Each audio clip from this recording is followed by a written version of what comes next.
নমস্কার বন্ধুরা, আমি ঋত্বিক আর আমাদের চ্যানেল ভবিষ্যৎ দৃষ্টিতে সকলকে স্বাগত জানাই। বন্ধুরা, মকর রাশির জাতক জাতিকাদের আগামী একটি সপ্তাহ অর্থাৎ 9 মার্চ থেকে 15ই মার্চ কেমন কাটতে চলেছে তাই নিয়েই আজকে আমাদের আলোচনা।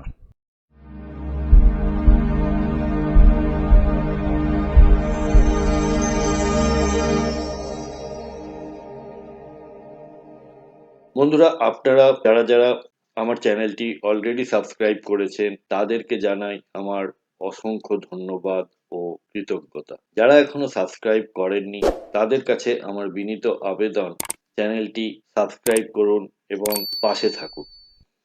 মকর রাশি কালপুরুষের রাশিচক্রের দশম রাশি। এটি পৃথ্বী তত্ত্বের এবং চর প্রকৃতির রাশি। শনি মহারাজ হলেন এই রাশির অধিপতি। সামনের স্ক্রিনে যে চার্টটি আপনারা দেখতে পাচ্ছেন সেটি হলো 9 মার্চ মকর রাশির জাতক জাতিকাদের জন্য গ্রহগত অবস্থান।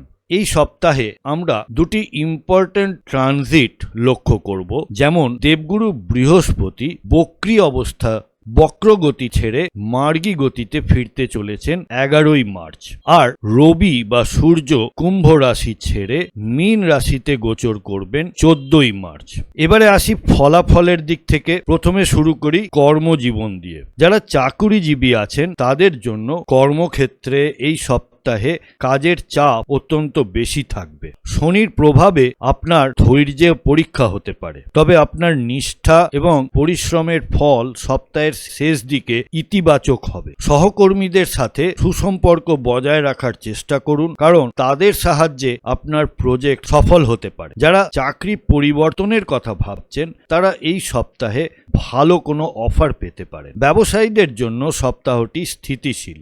লোহার কাজ, খনিজ দ্রব্য বা কনস্ট্রাকশন ব্যবসার সঙ্গে যুক্ত ব্যক্তিদের জন্য লাভের যোগ প্রবল। তবে কোনো নতুন বড় বিনিয়োগ করার আগে আইনি পরামর্শ নেওয়াটা জরুরি। তাড়াহুড়ো করে কোনো ব্যবসায়িক চুক্তিতে কিন্তু সই করতে যাবেন না। এবার আসি অর্থ ও সম্পদের দিকে। আর্থিক দিক থেকে সপ্তাহটি আপনাকে হিসেবি হতে বাধ্য করবে।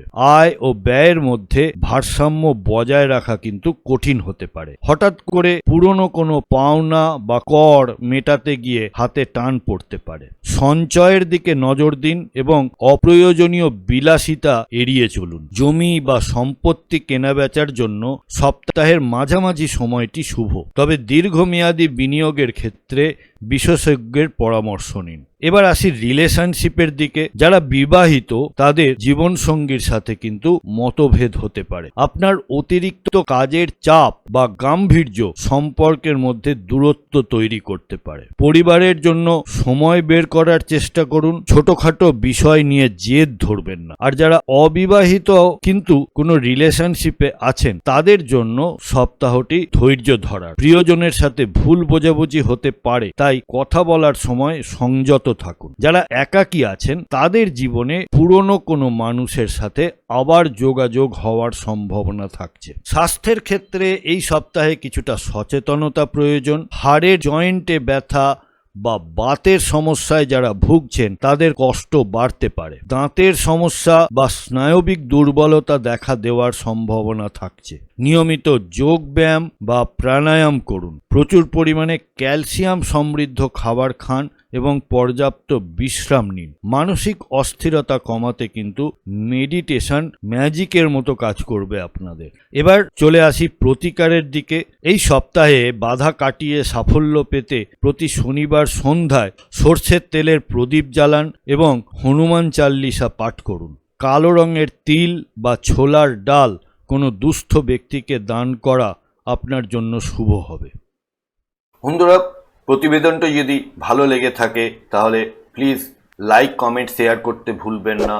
আর চ্যানেলে নতুন হলে প্লিজ সাবস্ক্রাইব করে পাশে থাকা বেল নোটিফিকেশন আইকনটি প্রেস করে দেবেন।